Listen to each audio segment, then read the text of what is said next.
There's a lot of social media advice out there, so in this video, I want to break down some tips, tricks, hacks, and magical fixes that I've been hearing to clear the air on common social media advice that I believe is either poorly worded, poorly explained, or just simply misunderstood by creators. I want to preface all of my takes by saying there's no one way to grow on social media. There's proven methods and strategies that each educator will teach based off of strategies and methods that have worked for them and their students. But at the end of the day, every creator has their own unique journey. You will have your own unique journey. So before you take any advice from a social media coach, including myself, always do a gut check with yourself to see if it feels true to you before applying and moving forward. Bad social media advice number one, you need to be posting every day. Some people even say 3 to 5 times a day. And it's either some creators that are saying, hey, this is how I grew. I grew by posting 3 to 5 times a day. You just gotta keep your head down. You gotta grind. You gotta commit. Then I also hear other educators or business owners saying like, hey, you need to be posting multiple times a day when they themselves have a team so they're able to do something like that. If you are a new creator or solo creator who is maybe just getting started on your journey and that's the piece of advice that you're hearing is like, you need to be posting every day. You need to be posting multiple times a day in order to grow, and you just jump straight into doing that, it is very likely that it will lead you to burnout. So let's talk about a better way to phrase this advice, because I do agree that posting every day or multiple times a day, it does increase your chances of growing quicker because you are able to get through more tests faster. If you're posting 3 to 5 times a day, you're throwing a lot of spaghetti at the wall to see what sticks, and it's running a lot of tests or posts to see like, okay, this type of post is doing well, these ones are not. Let me fix that for tomorrow. And because you're able to test all these new things faster than if you were posting like 3 times a week, that's likely why creators see that quicker growth, because they get quicker analytics. I also agree that doing social media sprints or 30-day challenges where you're posting every single day for 30 days, that can absolutely help you get a spike in traffic for the same reasons as I said before. But if you're new, again, this is for like newer creators who might not have the capacity to go from 0 to 100, it's better to just post consistently and find a cadence that works well for you to make it less intimidating to get started. You do not have to post every single day in order to grow. I have had students who only posted 2 to 3 times a week see great results with their growth, because with all their posts, they were still very intentional and trying to be strategic in some way. So instead of, oh, you need to post multiple times a day, I think the general, hey, post consistently advice is a lot more feasible for creators, because social media platforms, ultimately, they prefer consistency over intensity. And so I think the best way to start is by creating a sustainable posting cadence that works for you, that you could realistically keep up with. And then when you're ready to kind of pick up the pace and do like a little sprint, you will know what it takes to do that sort of sprint instead of going from 0 to 100 and then getting burnt out. Advice number 2 is quality over quantity. I have heard a lot of creators say quality over quantity is what worked well for them. But if you're a creator who is just starting out and you're thinking, oh, this post needs to be perfect, this has to be quality, it's just going to give you creator paralysis. You're never going to post something because nothing will ever be quality enough for you to want to publish. This advice might be helpful for somebody who has been posting already consistently for a year or 2 years and has seen 0 growth. And then you hear the, oh, you need to do quality over quantity. Maybe that will help them dial it back and like really focus on precision with their hooks, their titles, their text, their content strategy. So I think that advice is great for a creator who has already been in the game for a while. But I think better advice here is to do whatever you need to do as a creator, where you're at in your journey, to create less friction. In those beginning first few months, do whatever you have to do to just show up, to just post. Then over time, as you're starting to get a rhythm and create your own consistency, you can fine tune and work on your skills as you grow. I really like when people say quantity will lead to quality. It's just like working out, going to the gym. The more you show up to the gym, the more natural it will feel for you. The more you do certain exercises, the stronger you will get. Same thing with content creation. The more you're showing up, and I'm not saying the more as in more times a day, but the more often you go through the process of filming, editing, posting, the better you'll become as a creator, because every time you go through those steps, you'll just fine tune your processes even more. Advice number 3 is you need to be on every platform. This one I know will be a little controversial because there are some heavy hitter names out there saying to post on multiple platforms. Some heavy hitter names that I look up to, I listen to and take advice from. But it is something that I disagree with when it comes to creators who are just starting out. I believe if your main goal is to start growing your personal brand and to grow an online presence, you need to pick one platform to focus your energy on, to really dive into the understandings of its algorithm, how to create content that will reach your audience on that platform, how to deliver that platform specific content in a way that will help you get more views, get more followers, go viral, whatever it is. I think it's best to study one platform at a time. Now, while you are creating and posting to that one platform, you're more than welcome to repurpose that content to other places if you have the capacity to do that. That's gonna take more time, but you're able to do that. I will say, if you are able to repurpose to, let's say your focus is TikTok and you wanna repurpose to Reels, YouTube Shorts, don't expect to blow up or see good results on Instagram and Shorts. Don't post and think, Oh my gosh, why is it not doing well over there? I need to figure out why it's not performing. no, your focus is TikTok. You want to see, okay, how is this video performing here? How can I tweak this hook? What do I need to do better next time? You are just focusing on this platform. You could repurpose to other places simply to maintain your brand presence, not for growth. After you get the hang of this platform, you understand the ins and outs, you're starting to see growth and traction build up and the snowball is rolling, then you could start studying the algorithms elsewhere. But what I've noticed when working with my students is if you're trying to post everywhere in the beginning, you just end up confusing yourself, because while all these algorithms have similar overlaps, because algorithms are really just analyzing human behavior, they are also all slightly different. So you're gonna drive yourself crazy trying to figure out, okay, well, why did this video perform well here, but not here, and then slightly well here? I got followers here, and then no followers. You're gonna drive yourself crazy trying to find one format that works well across all places. And then what you'll end up doing is you'll end up showing up poorly everywhere with 33% energy here, 33% energy there, 33% energy there, instead of maybe showing up super powerfully in one place where you could give 100% energy and grow a lot faster because you had your eyes set on one thing. Now, if you're somebody who is a beginner creator, or you're ready to take content creation seriously and you want to really see a transformation within 1 year from today, I do have a downloadable. It's a 12-month content creator guide. It literally goes over everything with you step by step, every single month, month 1, month 2, month 3, what you need to focus on to build a personal brand that is instantly recognizable, to get followers, to turn those followers into income. So it goes over everything you need. It's a 12-month guide. Super impactful. I'll be sure to leave that linked down below for you. It's only $1, and I've had so much great feedback from creators who actually took action on that and saw really good results. So again, if you want to transform your creator career within 1 year from today, definitely download the 12-month guide. Next advice, number 4, trends are the only way to grow. Let's rephrase this one, shall we? Trends, if done strategically, can absolutely create temporary spikes in followers. But if done incorrectly, those followers will actually turn into ghost followers down the line. For example, on my personal TikTok, I hopped onto a general trend. It was a trending audio, a trending dance.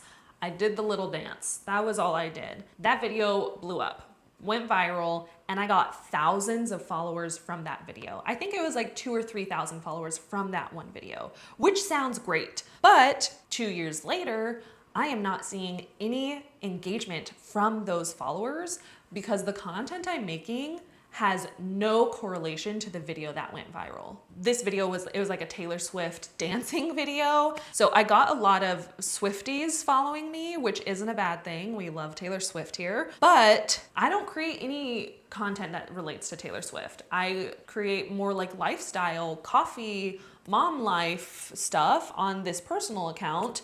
And so those followers that followed me for this one specific thing, ghost followers. I get zero engagement from it. So it actually ended up hurting me down the line just because I followed a trend. Instead, what I want you to do is integrate trends strategically into and throughout your content calendar. So this means you're gonna mix trends with other content, like your original content, signature series, evergreen content, whatever else you're doing.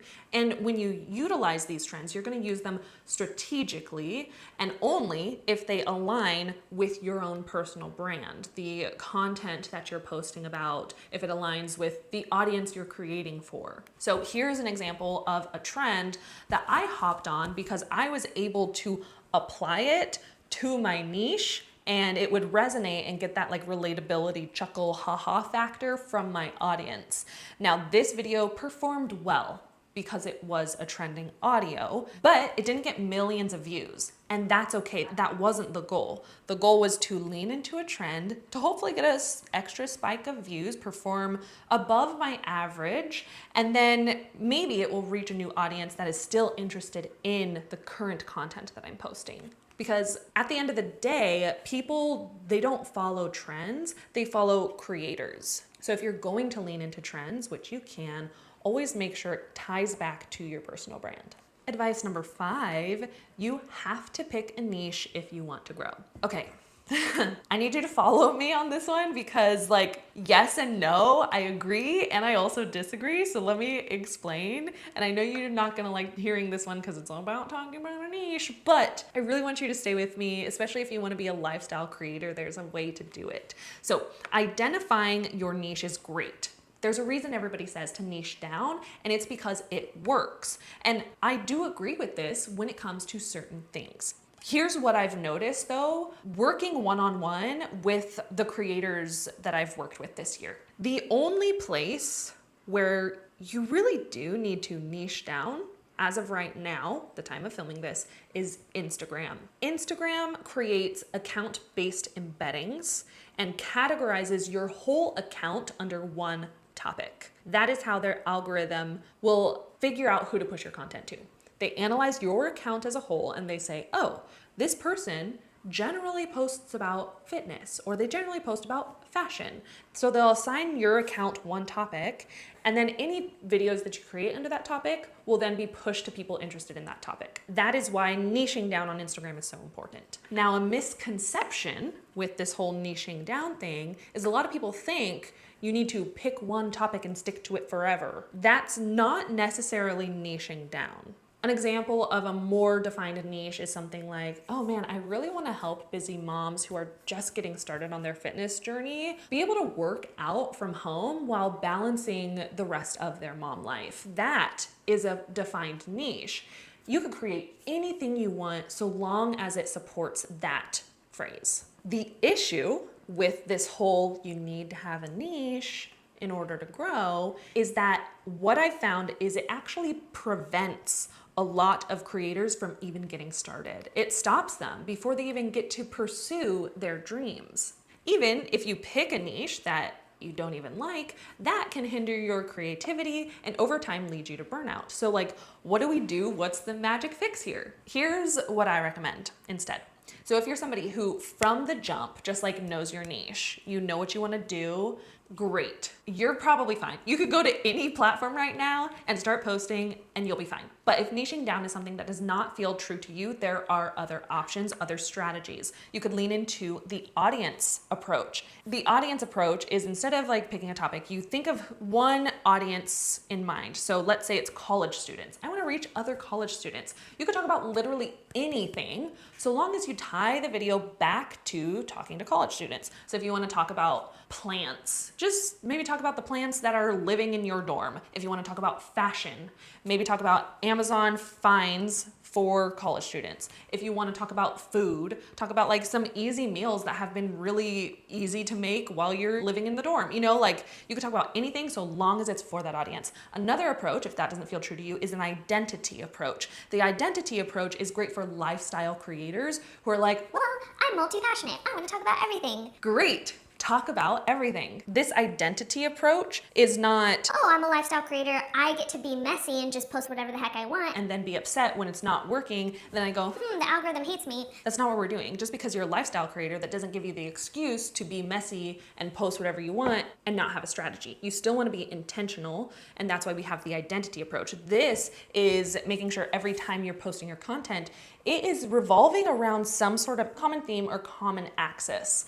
There's an overarching thing that connects all the pieces of content together. Usually that's you, something about you, your life, your identity, your unique traits. And that is the common theme that connects all the pieces of content together. So that is something that you would have to identify if you want to go the lifestyle approach. What's crazy is these other strategies, the audience strategy, the identity strategy, these are still forms of niching down. It's just people don't want to call it niching down because it has, that phrase has such a negative connotation in the creator space where people feel trapped. And so I think people just misunderstand what niching down means. And you don't have to just pick one topic and stick to it forever and be stuck in a box. There are so many ways to basically create a theme with your brand and a personal brand that is consistent and still see really good growth. If you're resonating with anything that I have said so far, I would really appreciate if you gave this video a thumbs up. This is going to help other creators like yourself find this video. And also if you are really just like, wow, Millie, you're speaking to my soul, then consider subscribing because it's just a simple free way to support me, my channel, so that I can continue to create weekly content like this for you. Bad advice number 6 is to boost your posts to get more followers and engagement. I don't know why this is still a thing. And if you haven't heard this advice, fine, just let it go in one ear and out the other. But I'll still get students saying like, hey Millie, I boosted this post and like didn't get any followers from it. or they're like, I posted this and it got really bad engagement, so I thought I would boost it and it's still not performing well. let's not. Let's just not. The only time I want you to boost content or put money behind your content is if you will get money in return. That's just general rule of thumb for now. That's like very vague statement. I know somebody could pull that clip and be like, bad advice from social media influencers. I know that's like just very basic, but usually you would only do that if like, let's say you're building a freebie and your post talks about a freebie. So you want to boost it to get people to sign up for your email list, or you have an offer or a paid offer and you want people to buy it. It's like $27 product. You put ad spend behind it, get more people to buy the product. But even in that sense, I still wouldn't do it because ideally you're only boosting posts that performed well organically. If your post did not perform well organically, it's not gonna magically perform well with money behind it. There's a reason it did not perform well organically. That's something that you need to figure out first before trying to push it to more eyes. So again, this could be a whole separate video, but just general rule of thumb right now, don't boost posts, don't boost content. That's not an option right now. Let's just figure out how to make quality organic content that naturally and organically scales your business. Next advice, number 7, is to delete your old posts. Some people suggest deleting posts that don't perform well, or if you're somebody who is like rebranding your account, then to delete your old posts and start fresh. Now, this is something that I wouldn't necessarily recommend because in my experience, I actually had a student do this before joining my course, and then she joined my course and was like, so I deleted all my posts and I think I'm shadow banned because nothing performs well. Basically what happened is she had an account, Instagram account that she was posting to for years. This is more of a personal account, and then she decided to rebrand it to her creator account, and when she rebranded it, she deleted everything. And when she deleted, not archived, she deleted. When she deleted everything, it was basically deleting the algorithm's knowledge of her account, of people who had engaged with her posts in the past, who might be interested in seeing her content. It removed and wiped all of that from its memory. And then when she started posting again, it was almost like she was starting from scratch and was getting like zero reach. I'm not saying that is how the algorithm works, but I am saying from experience working with multiple students who have done that, it looks like that was what was happening. So instead, what I recommend doing is if there are posts that you don't resonate with anymore, or maybe they don't support your new goals and new direction you're going as a creator, I would archive them gradually over time. I wouldn't just mass remove a bunch. I would either archive if you're on Instagram, maybe like one post a week or every few days, or if you're on TikTok, you could private it and just private a few at a time instead of just completely just erasing it all. Now, if you're somebody who is doing like a complete brand reshift where you had an Instagram account and on that account you were posting makeup for 5 years, right? You're posting makeup for 5 years, and then you completely wanted to rebrand and post about weightlifting, and you're a like bodybuilder competitor now all of a sudden. Big shift, right? That's something where I would just like, you know what? I would just start a fresh account because this one has completely different audience. We need to just start with a new audience approach. So don't delete your posts, basically. Okay, these next few are probably my biggest pet peeves, and I will do my best to not get heated or call people out. I'm trying to say that as a promise to myself, not necessarily for you, but as a reminder to myself, we won't get carried away, okay? Bad advice, number 8, these hashtags will help you go viral. Honestly, there's nothing to say here. There is no magical hashtag to going viral. And people who are telling you that there are just using like clickbaity things to get your attention. Hashtags are simply supportive keywords that you can use to help the algorithm identify what your content is about and help push that content to the right audience. That's pretty much it. There is no one magic hashtag, or there's no magic hashtag strategy where if you use these hashtags that have only 1,000 uses and then some hashtags that have 100,000 uses, then you're gonna go viral. That's not a thing. Yes, there are like hashtags, tips, and strategies that you could use to help maybe, but it's not like a promise. If you do this hashtag strategy, you're gonna go viral. Or if you use a specific hashtag, boom shakalaka, you're famous and you're the next Hailey Bieber. Like, I wouldn't spend more than 5 minutes on picking hashtags for any platform. Focus on just making good videos. And then the hashtags will help support everything else you've done with your video to help it find right people. Bad advice number 9, upload at these times to go viral. Same thing as the hashtags. If somebody is saying like, oh, if you upload at this time and your video is more likely to get skyrocketed. I don't know the terms that they use. But again, there is no one time to go viral. If somebody were to ask me, what time should I post my videos? There's not a magic time. I always say, well, think about where's your audience located and what times are they most active. So for me, I'm in Pacific Standard Time and my audience is mostly US based. So when I post my YouTube videos, I try to post around 5-6 a.m. my time so that people on the East Coast, when they're waking up doing their mornings, they can watch my videos too. So it's more about your audience. When are they going to be on their phones? And just try to correlate that if you want to have a strategy. You also can just post anytime. Bad advice number 10. But this isn't even advice now that I'm reading it back or seeing it back. But anytime somebody says like, platform changed their algorithm again, or platform's algorithm changed again, Instagram's algorithm changed. I see people posting weekly videos with this sort of like, oh my gosh, Instagram algorithm changed again. I see it happening weekly. And here's the issue, is like they're right, but they're also wrong. You know what I mean? The algorithms, there's multiple algorithms on each platform. Like Instagram, there's hundreds and thousands of algorithms happening at once. And the algorithms are changing daily, every day, every hour, every minute, every second, because the algorithms change when human behavior changes. Every time you like a post, every time you ignore a post, every time you open your app, your algorithm is updating. So yes, technically they're right, the algorithm did change again, but the bones of the algorithm haven't really changed unless Instagram will call it out themselves. And sometimes Adam Mosseri will go to his Instagram and be like, hey, we actually updated this. So now watch time is actually more important than likes. So when you're creating reels, you really want to focus on watch time. You know, like they will tell us things like that. And I love when they do. But for other people who post weekly content to try to lure or scare or get clicks when something just simply isn't true, just rubs me the wrong way. I will post a video and say, hey, the algorithm changed. If the algorithm really did change, like I said, if Instagram came on the scene and they're like, hey, we updated our algorithm, like the actual foundations, fundamentals, the bones, its logic, I'll come on here, and if you see Millie say algorithm change, it probably did. But I won't be saying that just to get clicks. I won't be saying that just to say that. This was fun. I don't usually share my hot takes or opinions on things, and I'm trying to do that a little bit more unscripted, which is fun for me.